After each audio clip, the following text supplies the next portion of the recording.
어떤 율법 교사가 일어나서 예수를 시험하여 말하였다. 선생님, 내가 무엇을 해야 영생을 얻겠습니까? 예수께서 그에게 말씀하셨다. 율법에 무엇이라고 기록하였으며 너는 그것을 어떻게 읽고 있느냐? 그가 대답하였다. 내 마음을 다하고 내 목숨을 다하고 내 힘을 다하고 내 뜻을 다하여 주 너의 하나님을 사랑하여라 하였고 또 내 이웃을 내 몸같이 사랑하여라 하였습니다. 예수께서 그에게 말씀하셨다. 내 대답이 옳다. 그대로 행하여라. 그리하면 살 것이다. 그런데 그 율법 교사는 자기를 옳게 보이고 싶어서 예수께 말하였다. 그러면 내 이웃이 누구입니까? 여러분, 우리는 지난 2년 거의 5개월 정도 코로나19라고 하는 사태 때문에 굉장히 많은 제한을 느끼며 살게 되었습니다. 저는 그래서 코로나19라고 하는 게 우리 문명사적 전환의 계기가 되어야 한다고 늘 생각하고 있고, 코로나19는 그동안 우리가 살아온 삶의 방식에 대한 일종의 경고의 나팔소리로 들어야 한다고 늘 이야기를 해왔습니다.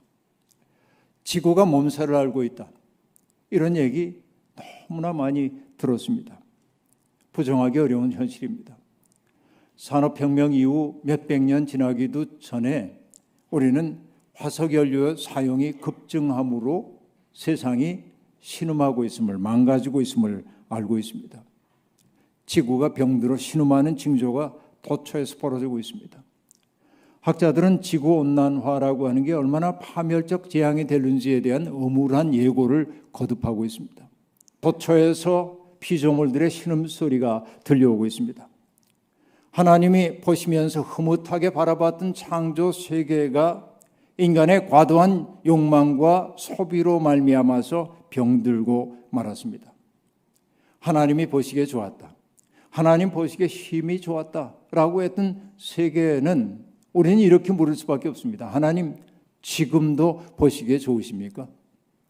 하나님 보시기에 좋았던 그 세상이 여전히 아름다운지 우리는 묻지 않을 수가 없는 것입니다. 하나님이 보시기에 좋았다라고 한 말을 우리가 발설하며 흐뭇해하고 있지만 그 고백 속에 담겨있는 의미는 뭐냐면 하나님의 마음을 헤아리는 삶의 방식을 취해야 함을 나타내는 거예요. 그냥 하나님 보시기에 좋았다, 객관적으로 우리가 성경의 지식을 아는 게 중요한 게 아니라 하나님 보시기에 좋았다라고 했던 그 세상을 이루는 게 인간의 청지기로서의 소명이라는 사실을 두렵게 받아들여야 한다는 얘기입니다. 여러분, 세상에 존재하는 모든 것 속에서 하나님의 숨결을 느끼고 계십니까? 그리고 세상에 존재하는 모든 것들을 아끼시는 하나님의 마음이 여러분 느껴지십니까? 그렇다면 여러분 영적 존재라고 말할 수 있습니다. 그러나 인간이 영적 존재라고 말하면서도 세상에 가득 차 있는 하나님의 신비, 그런 게 하나도 눈에 들어오지 않고 하나님의 마음 아픔이 내게 느껴지지 않는다고 한다면 우리는 교회를 몇 년을 다녔건 우리는 여전히 하나님의 마음으로부터 멀어진 사람이라고 말할 수밖에 없는 것입니다. 우리가 정말 하나님의 눈으로 세상을 바라보게 될 때 우리는 고백하지 않을 수 없습니다. 주 하나님 지으신 모든 세계, 정말 그 하나님이 만드신 모든 세계 얼마나 신비한지를 우리가 느낄 수밖에 없는 것이죠.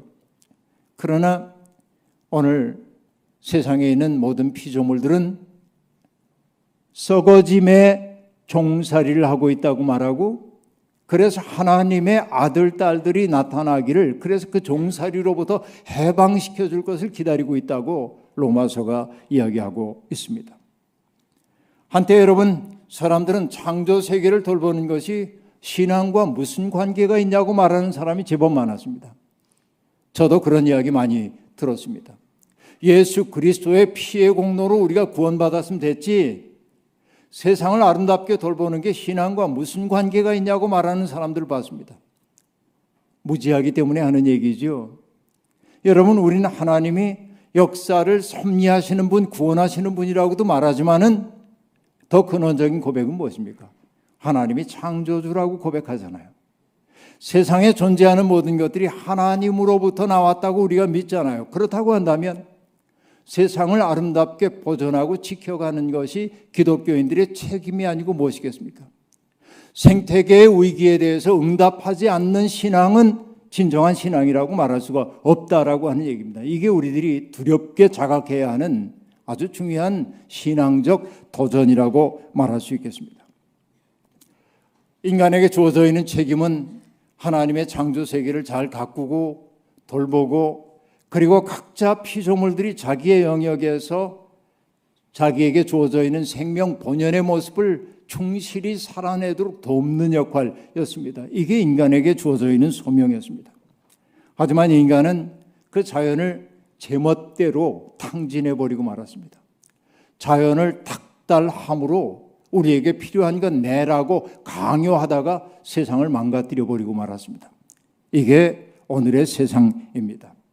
철저한 참회가 필요한 것은 바로 그 때문입니다.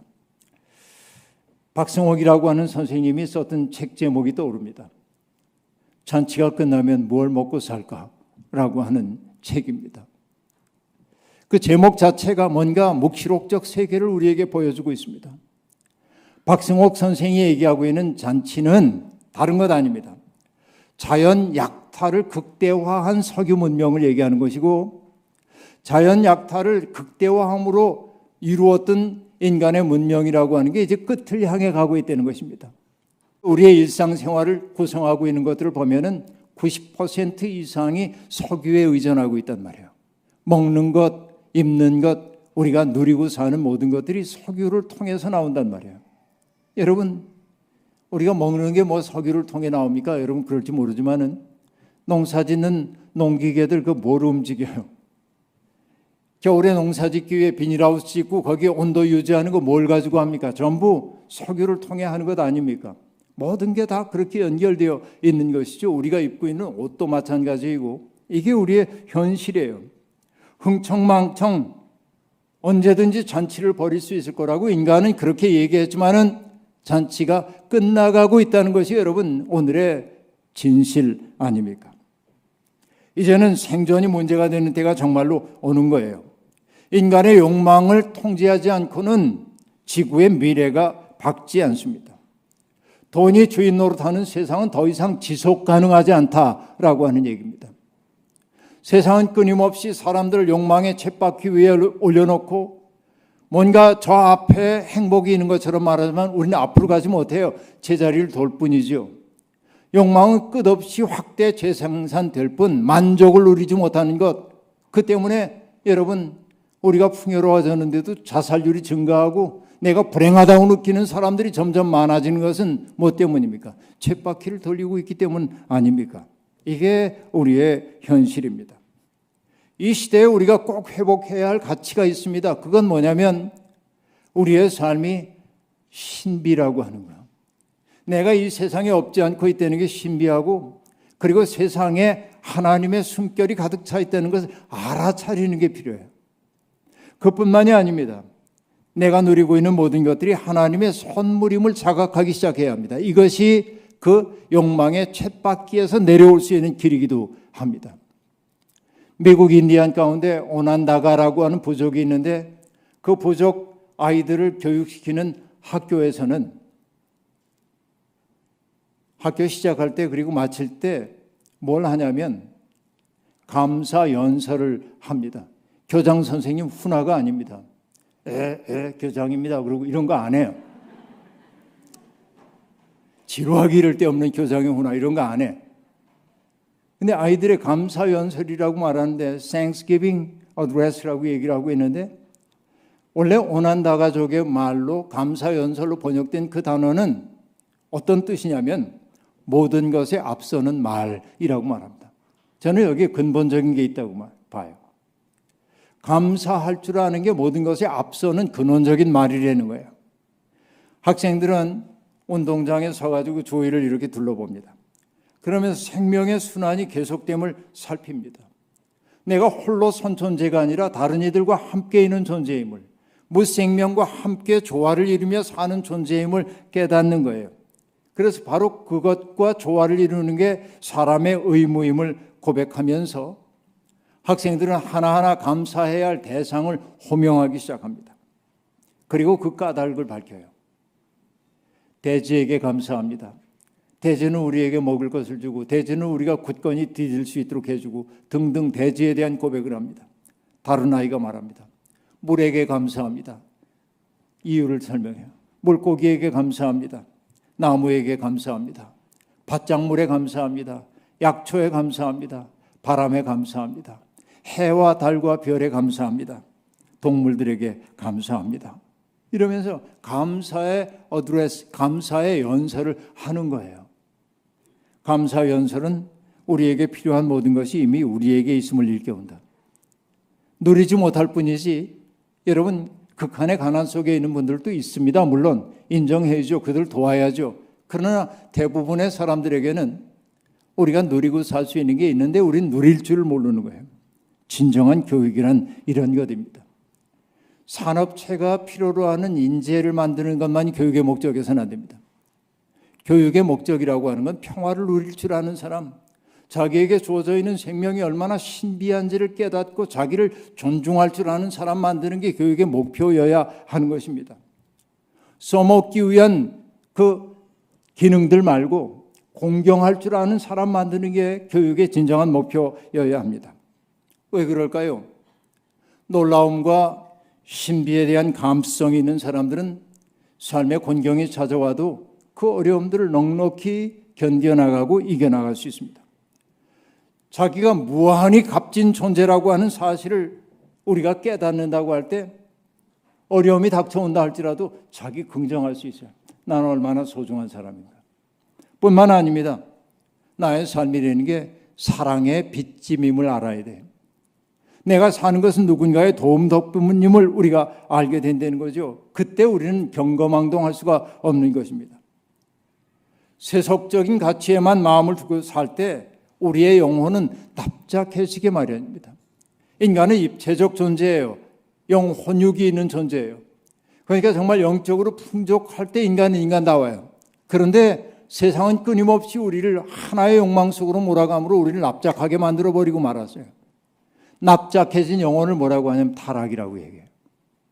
윤리적으로 하지 말아야 하는 행동만을 한 게 타락이 아니라 영혼육으로 아름답게 지어진 인간이 육으로만 살아가는 것을 가리켜 우리는 타락이라고 말할 수밖에 없다 하는 얘기입니다.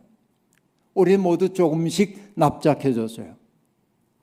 조금 풍요로워지기 시작해야 합니다. 그러기 위해 우리에게 필요한 건 무엇입니까? 일상의 현실에서 눈을 돌려 조금 해찰하는 게 필요해요. 자연을 바라보기 시작해야 돼요. 그렇죠? 여러분, 세상에 가득 찬 경이로움에 눈길을 줄 때 우리는 세속적인 가치관의 종살이에서 조금씩 벗어날 수 있습니다. 어느 날 한 율법 교사가 예수님을 찾아와서 질문을 던집니다. 그의 질문은 다소 불온했습니다. 성경은 그 율법학자가 예수님을 시험하기 위해 질문을 던졌다고 얘기합니다. 주님은 그 율법학자의 불온한 의도를 이미 알고 계심에도 불구하고 그에게 응대해 주십니다. 그의 질문은 이런 것입니다. 우리가 무엇을 해야 영생을 얻을 수 있겠습니까? 이런 질문입니다. 예수님을 함정 속에 빠뜨리기 위한 질문이었을 겁니다. 그러자 예수님은 직접 대답을 하지 않고 그의 입에서 답을 이끌어내십니다. 율법에 뭐라고 기록되어 있으며 너는 그것을 어떻게 읽느냐, 이게 참 중요해요. 율법에 어떻게 적혀 있는 것, 그것만 중요한 게 아니라 너는 그걸 어떻게 이해하느냐라고 묻습니다. 그러자 율법 교사답게 그는 아주 신명나게 대답을 합니다. 뭐라고 대답합니까? 내 마음을 다하고 내 목숨을 다하고 내 뜻을 다하고 내 힘을 다하여 주 너의 하나님을 사랑하라 하였습니다. 이게 첫 번째입니다. 그리고 내 몸을, 내 이웃을 내 몸처럼 사랑하라라고 말하였습니다. 여러분, 율법 학자답게 정말 청산유수처럼 답을 쏟아냈습니다.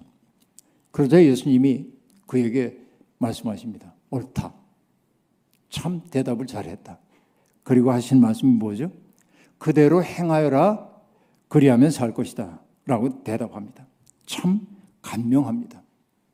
율법학자가 어떻게 하면 영생 얻냐고 지금 질문을 했는데 어떻게 하면 되는지를 몰랐기 때문에 질문을 했을까요? 여러분, 율법학자 말고 우리로 해봅시다. 우리 하나님의 뜻 정말 모르나요? 정말 모르세요? 하나님의 뜻이 무엇인지? 잘 알지만 짐짓 모른 채 할 때가 많이 있습니다. 왜? 하나님의 뜻은 우리의 삶의 평온을 깨뜨릴 때가 많기 때문에 그렇습니다. 하나님은 우리가 어떤 사람을 사랑하라고 얘기합니다. 사랑하기 위해서는 수고를 해야 되죠. 곤경에 처한 사람을 도우라고 합니다. 곤경에 처한 사람 도우려고 그러면 내가 위험에 빠질 수도 있죠. 불의에 희생당하는 사람을 보고 그 사람을 도와주라고 얘기합니다. 그럼 불의에 저항하다 보면 내가 위험에 빠질 수 있죠. 오늘 배고픈 사람 도우라고 하십니다. 그 사람 도우려면 내 지갑이 홀쭉해지죠. 하나님의 뜻이 무엇인지는 알지만 그렇게 살고 싶지 않아요. 그래서 사람들이 하는 일이 뭐냐면 신학적 질문을 쪼개가지고 던지고 질문을 계속하는 거예요. 성경 공부를 한국교회가 그렇게 열심히 하는데 삶이 달라지지 않는 것은 삶의 문제를 신학의 문제로만 바꾸는 습관이 들었기 때문에 그런 것입니다. 여러분, 그대로 행하여라 라는 말씀은 소박하고 단순하지만 그렇게 사는 건 어려운 일입니다. 율법학자가 곤경에 빠졌죠. 그래서 그는 얼른 금방 제가 얘기한 대로 삶의 문제를 신학의 문제로 바꿉니다. 그의 머릿속에 번뜩 떠오른 말이 있었어요. 그러면 내 이웃은 누구입니까? 이렇게 묻습니다. 이 질문 끝에 주님이 들려주신 얘기가 그 유명한 선한 사마리아 사람의 비유입니다. 두 부류의 사람들이 등장합니다. 강도 만난 사람이 하나 있고 그의 곁을 지나가는 사람들이 있습니다. 제사장과 레위 사람은 고통받는 사람을 돕는 게 하나님의 뜻임을 알지만 모른 채 하고 지나갑니다. 사마리아 사람은 유대인들에게 의해서 천대받는 사람이지만 차마 그를 곤경 속에 버려둘 수 없어서 그에게 다가가 그가 필요로 하는 모든 도움을 다 기꺼이 베풀어 줍니다. 그 비유를 들려주신 다음에 주님이 묻습니다. 내 생각에는 어떠하냐? 누가 이 강도 만난 사람의 이웃이 되어 주었느냐라고 묻습니다. 그러자 그는 자비를 베푼 사람입니다 라고 대답합니다. 자, 질문이 바뀌었습니다. 내 이웃이 누구입니까? 그러자 주님은 이 질문을 바꿉니다. 내 생각에는 누가 이 강도 만난 사람의 이웃이 되어 주었다고 생각하느냐라고 묻습니다. 질문의 방향이 바뀌어야 하는 것입니다. 질문이 바뀌면 대답도 달라질 수밖에 없는 것입니다.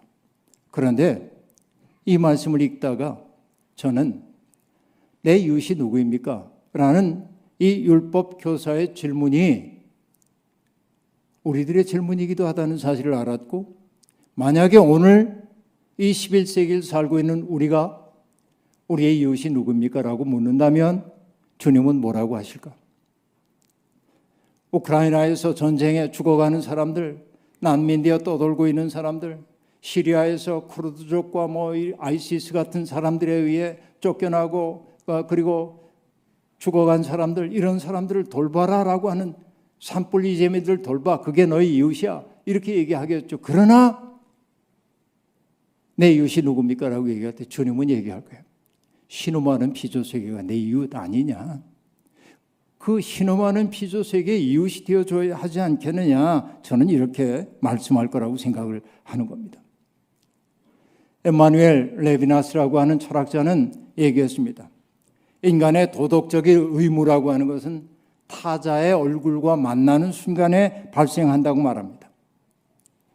내가 외면하고 싶은 타자들, 그 얼굴과 만나고 그의 이야기에 귀를 기울이고 그의 삶 속에 연루되게 될 때 인간 비로소 도덕적 주체로 서게 된다는 거예요. 달리 얘기하겠습니다.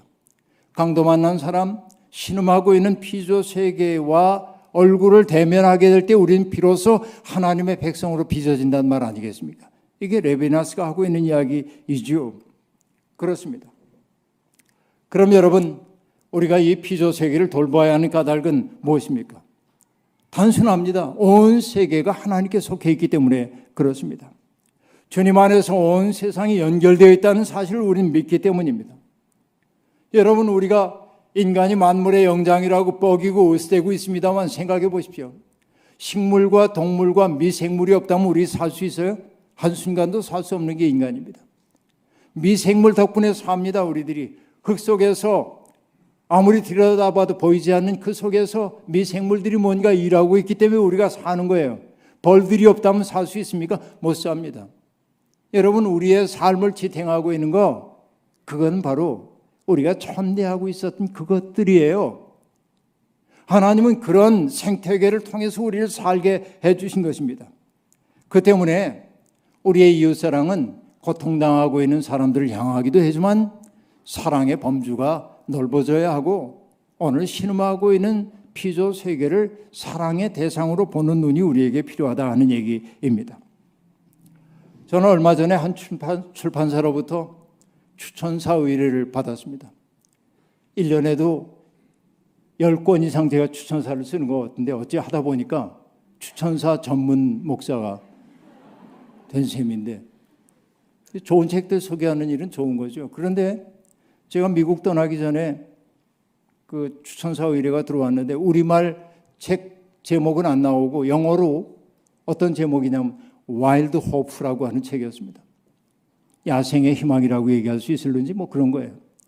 게일 보스라고 하는 분이 쓴 책인데 그 책을 내가 추천할 만한 책인지를 원고를 이렇게 넘기다가 제가 감명을 받았어요.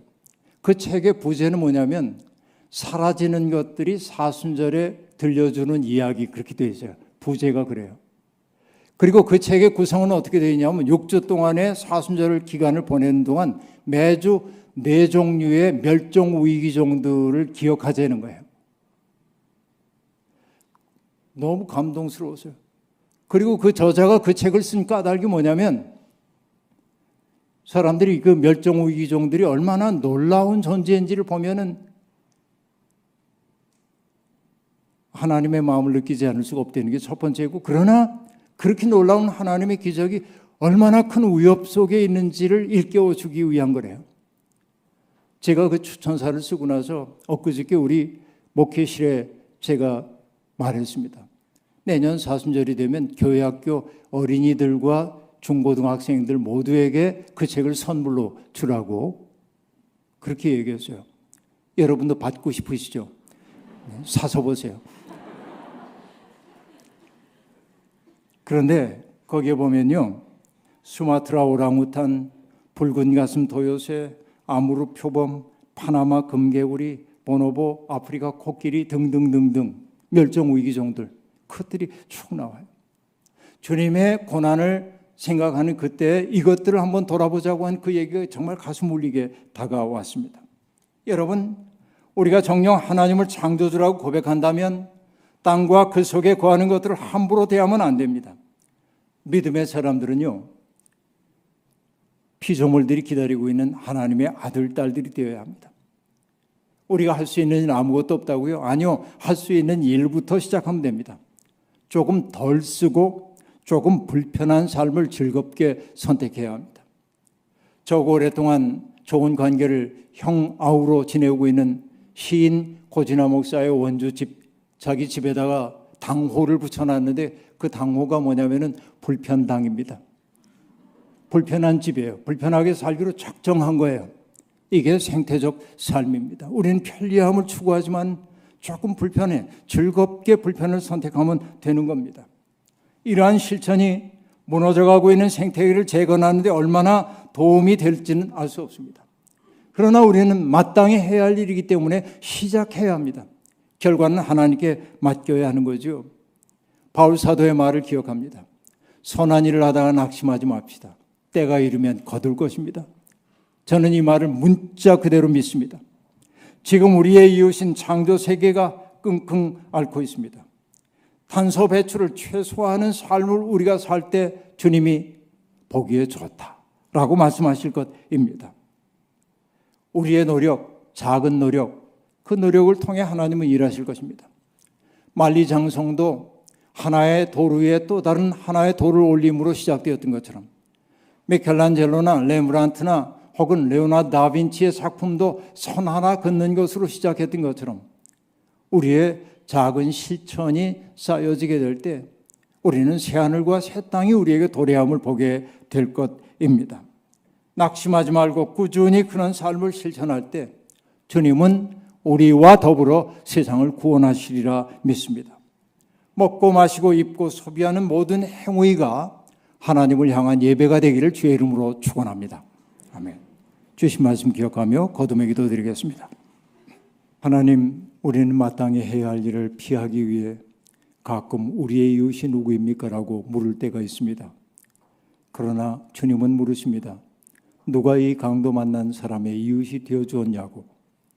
우리가 주님께 우리의 이웃이 누구입니까? 라고 물으면 주님은 고통받는 인류, 타자화된 사람들을 가리키기도 하시겠지만 신음하고 있는 피조 세계가 너희의 이웃이라고 친절하게 일러주실 것 같습니다. 하나님, 그 마음 가지고 살게 도와주시고 온 세상에 가득 찬 하나님의 신비를 바라보면서 그 세상 지켜내기 위해 노력하는 우리 모두가 되게 하옵소서. 예수님의 이름으로 기도하옵나이다. 아멘.